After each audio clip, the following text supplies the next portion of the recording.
How many of you out there in YouTube land remember the trials and tribulations of recording on a 4-track Tascam Porta Studio with a cassette?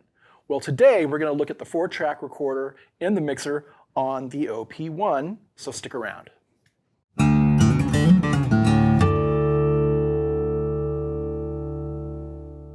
Hello Internet, Chris Cline here with Alma Music Center in San Antonio, Texas. And today we're going to finish off the exploration of the 4 modes, the OP1, and we're going to visit the tape and the mixer. And I'm doing these two together so we can kind of get an idea of how they are going to work in tandem with each other. Before we move on, please subscribe if you haven't done so already. We're going to be bringing you more content, of course, with the OP1 and all of Zach's videos and more videos on Pro Audio, so please be sure to subscribe. So let's go ahead and look at the tape machine, or the tape mode and the mixer mode on the OP1, and we're going to create a little 4-track piece. So let's put together a basic track with the OP1. Now, again, today we're going to look at the tape mode and the mixer mode. In the tape mode, gives us 4 tracks, and as you can see here, it gives us a funny little tape display that's actually going to be responsive to transport controls, which is kind of fun, honestly. You know, when I started making records back in the 90s, I was working primarily with reel-to-reel tape, with 2-inch tape on old Studers and Otari tape machines, and I still occasionally get to do that. So it's kind of nice to go back into this mode where I'm manipulating a virtual tape machine, as you can see once again, you know, and if I press play, you'll see it goes into playback. Now there's nothing here, of course. But the way that we utilize the tape machine on here is with 4 tracks. So 1, 2, 3, and 4, and you will notice as I press each of these buttons, the track number is going to change. So I'm on track 1. These knobs are going to do different things for us, right? These encoders. So as we start playing with the tape and we're recording, I will show you how these are going to manipulate the virtual tape machine that we have. So the first thing that I want to do whenever I'm building any sort of track, me being a drummer, I usually start with drums. We're not going to get too crazy with the drum pattern, but that is where we are going to start. And I already have drum box enabled, or D box, which we discussed briefly. So if I press the drum key, it takes us to D box. And there have been a couple of comments about the interfaces not being too intuitive, too strange, like geometric shapes and cows chewing on things and yada, yada, yada. Believe me, I get it. If you're to look at the interface and some of the graphics that they've chosen, it's going to be a little weird, just upon first glance. But as you start manipulating the encoders, you will notice that everything is color-coded, and it's going to tell you what the different encoders are going to do, right? So for instance, right here, let's go to the kick drum. If we look here, we have the blue encoder. So I'm just manipulating the pitch. And there are actually 2 oscillators that we can manipulate. So to get to the other oscillator, I hold down Shift, and you will notice that it changes.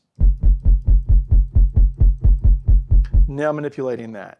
The green encoder, and once again we're in D-Box, which utilizes waveforms for our drums. It's an electronic drum machine, if you will.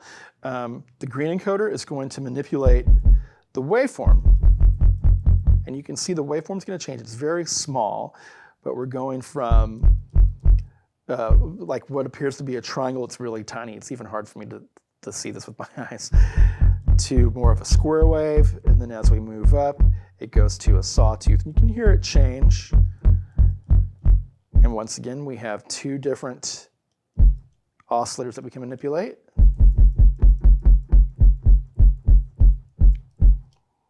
And then this will also allow us to manipulate the attack and the decay. Very, very cool. The red encoder allows us to manipulate a filter and change the filter mode. Hold down Shift, changes to the center encoder, and we start to actually manipulate the filter itself, or the frequency. So it's very powerful. And we can do this with every single drum, but we're not going to do that because we want to get into recording. So once again, we are using D-Box or drum box, and we're going to use this for our drum bed or our drum track. So let's go back to the track mode or tape mode, excuse me. And we're going to go ahead and record something. So to do that, hold down play and record. Now the record head is engaged, and I can go ahead and play something to the first track.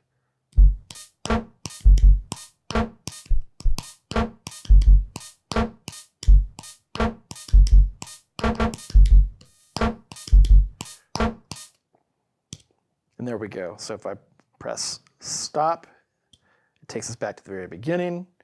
Press play.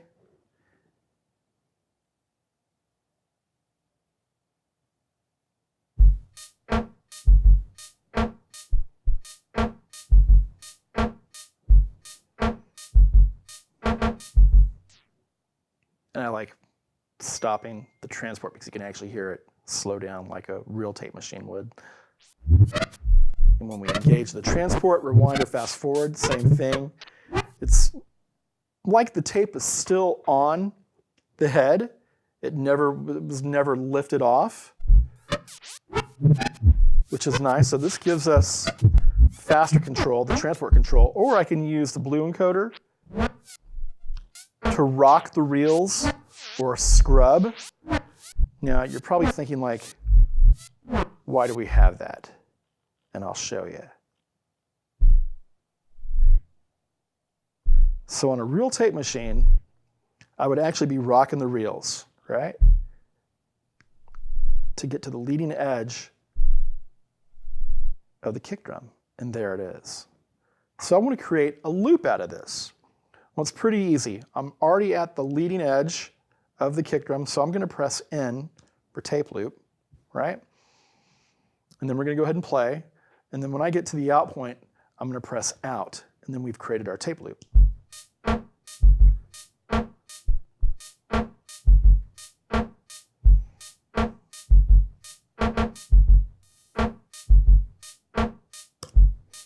And now we are looping.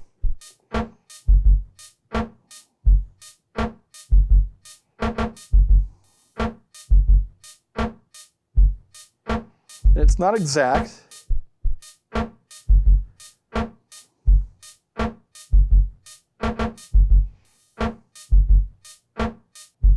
It's a little better.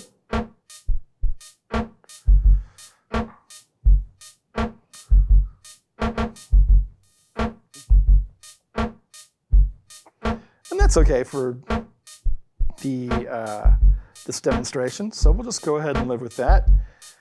Now we can reverse it. And so if you see here the R, let it play back. You can have it stutter.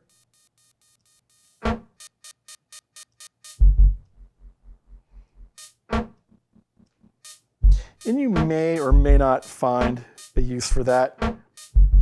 It really is up to you. Now, if I move the white encoder, turn it, it's going to change the speed. And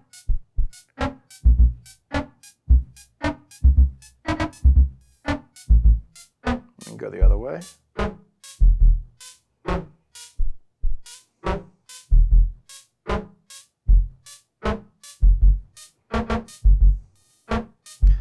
Pretty slick. Now, you might think that 4 tracks is limiting, and here's the deal with this. We can actually overdub more content on each track. I don't know how many times we can overdub content on each track, and what I mean by that is I can go ahead and record over track 1 without erasing what is on there. So if you really plan accordingly, you can actually get quite a lot out of 4 tracks. It's really up to you and what you're trying to do. In the old days, when we were working with tape, we couldn't do that.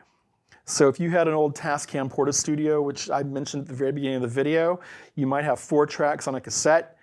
If you recorded, let's say, 2 tracks or 3 tracks of information, and you wanted to record into that 4th track, but you knew that you might need tracks 5, 6, 7, 8, 9, and 10, well, what you would have to do is take those 3 tracks of information and then mix them and bounce them down to track 4. Okay? It's called bouncing. So now you have your first 3 tracks on track 4, and then you can open up those first 3 tracks for more recording, and so on and so forth. This is the way everything was done for years and years and years. So when you listen to old Beatles recordings from the 60s and you're like, oh my God, how did they get all that content onto 3 or 4 tracks before there were 8-track recorders and 16-track recorders? That's how they did it, with lots and lots of planning. But again, on here, I can overdub information onto each of the tracks. So it's really, if you think about it, it's more than 4 tracks, but you might not want to do that. You might want to record 4 tracks and then maybe dump that into the sampler. It's up to you. We're not going to get into the more advanced recording techniques on here. We're just touching the surface of how the tape machine works. So anyhow, now we have our tape loop. Press play again, and there we go. So now I can go out to my synthesizer,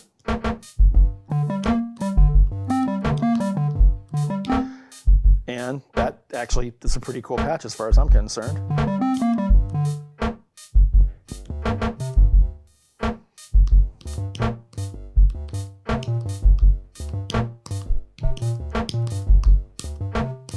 And I can go ahead and record something. So let's go back to our tape machine, go to track 2. I'm going to go ahead and record engage. Let's go ahead and let it go through 1 full pass, and then I'll start doing my funny little bass line. 1, 2, 3, 4.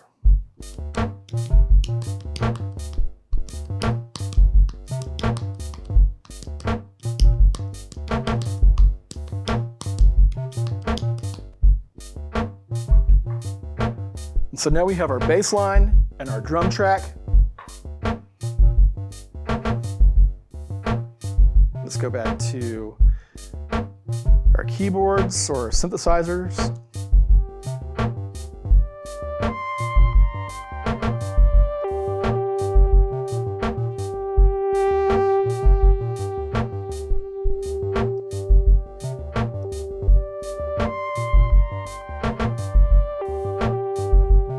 Oh, check that out.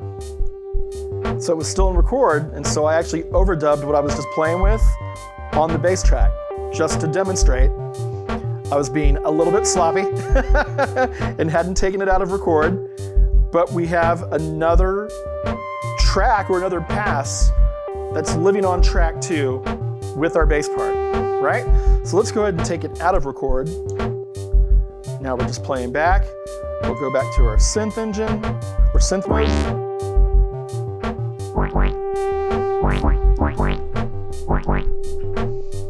So let's go back to our tape machine. We'll go to track 3. That's pretty hot. So I'm adjusting the level by turning the red encoder.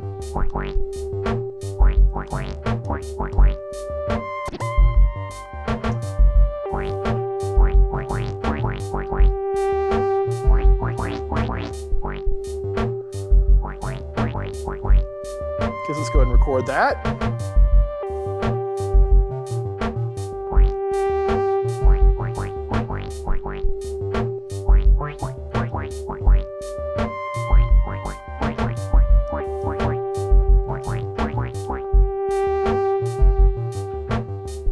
Oh. One more time.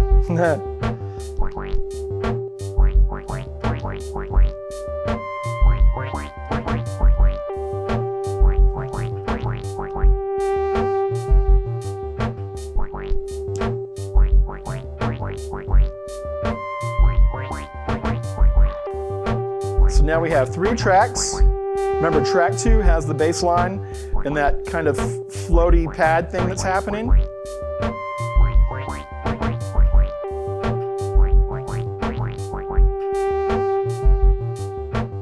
Let's go ahead and give it one more track, and maybe do another drum track. So let's go back to our drum. Let's find a different.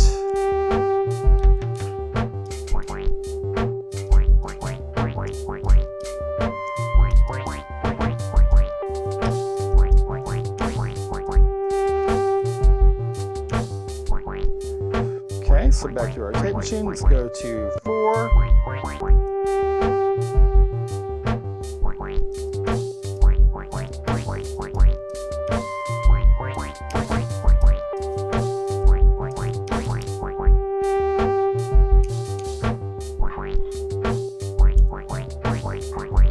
And so now we have our little 4-track clip.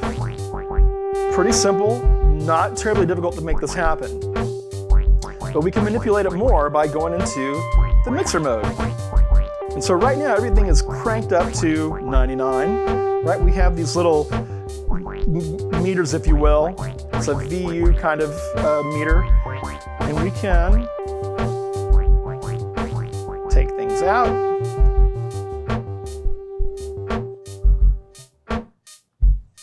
So let's start with our drums. Let's bring in our bass line. Or, I'm sorry, that's the other drum track. Let's do our bass, excuse me. Which is kind of an FM synth bass. Let's bring our other hi-hat. And then the original bass line with the pad.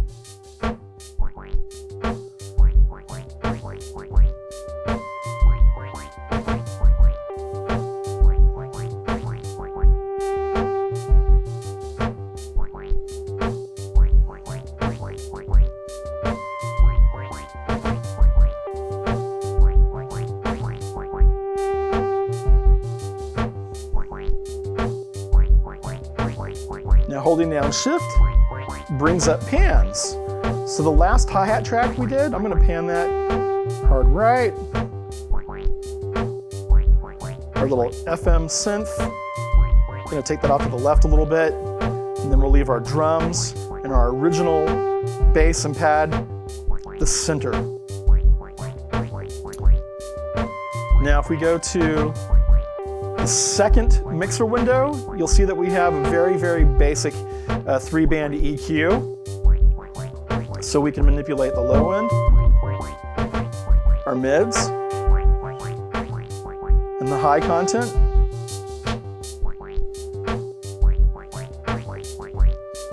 And this right here is another gain stage for our EQ. So you can actually mix in the amount of EQ, which means it's in parallel. Now if we go to our third mixer window, you will notice that we have our effects. Now any effects that we apply when we're mixing is going to go across all 4 tracks. Let's go ahead and turn it on. And you notice here that we have our punch, which is kind of a low-end processor with like some compression. Once again, we have funny graphics, but if you just look, it's going to show you what each encoder is doing, right? So the blue is manipulating our knee frequency. Green is the amount of punch that we're going to get.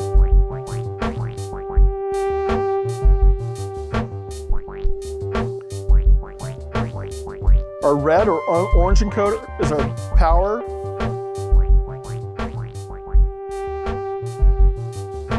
And then rounds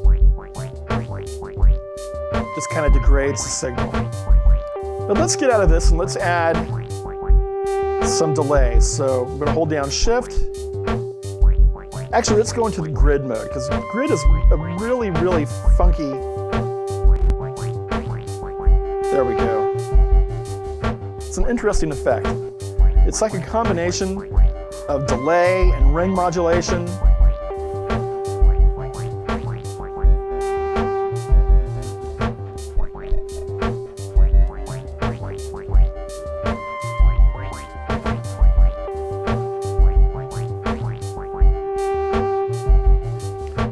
And we can adjust the mix. So with it all the way down, it's dry. As we start to turn up our orange encoder or red encoder, it starts to incorporate the wet signal. And there's no shortage of effects you can play with on here, of course. we go to the fourth mixer window, this is going to give us our overall levels. We can incorporate drive, which the drive circuit on here is basically a brick wall limiter that incorporates some saturation as well. And you can manipulate the release time of that as well.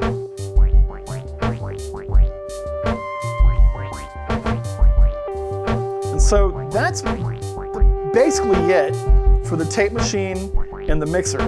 We can go deeper with the tape machine, but I think it's best to just get a grasp as to how it works before we start going into lifting things, the way you can cut things, and there's quite a bit you can do. Memory storage, all kinds of stuff. But we just built, you know, what, a 16 bar loop here pretty quickly. And you can take this so much further. I'm sure you've seen other videos online where people are going into much deeper dives and creating content and using the sampler and all that. And we're going to get to that at some point, but again, I just want you to have a basic foundation of how the tape mode and the mixer mode work. We will come back with more. So once again, the OP1 is really, really feature-packed. You know, we've looked at the synthesizer mode, we looked at the drum mode, and we looked at those again today. We had to. The tape mode and the mixer mode. We haven't explored the LFOs, the effects, or the sequencer yet, and we're going to do those at some point, but I wanted to go through the four main modes of this first. And now you've actually seen me put something together in a pretty fair amount of time.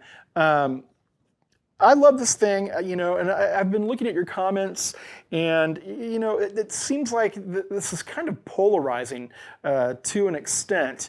You know, it does have its faults, but if you are, you know, traveling and you want to be able to create on the go and not pull out your computer or your tablet or your phone and work in GarageBand or Ableton or whatever, this is an amazing portable workstation. I am absolutely in love with it. You know, the folks at Alamo have been kind enough to let me borrow this. I haven't bought one yet. I'm going to buy one. I have traveled with this already and spent time with it when I traveled, and it's such an excellent option to have. There is so much you can do with it. I know people are creating full tracks on this device because you can get really deep, and we have kind of talked about that, and we haven't gone into we haven't wandered off into the weeds, for lack of a better term, yet. We're looking at the LFOs and recording, you know, external devices and using it as a controller, and you know, that goes on and on and on. But now you do have an idea of what the four main modes are, how we can create something using the tape machine and its 4 tracks, and how we can incorporate the mixer into that. So, with that being said, we are going to be bringing you more. As I said at the beginning, if you haven't subscribed, please do so. We have other channels. We have our guitar channel with Cooper and Chris, bass, accordion, piano. There's no shortage of content that's coming out of our walls here at Alamo Music in San Antonio, and we hope that you will explore some of those other channels and maybe learn a little bit more about some of these other instruments. Did I mention accordion? We have an accordion channel. So let's go ahead and close this out. Be kind to each other, continue creating. Let's get some more comments down below. Let's be constructive in our criticisms, and we will be back again. Thanks a lot. Bye-bye.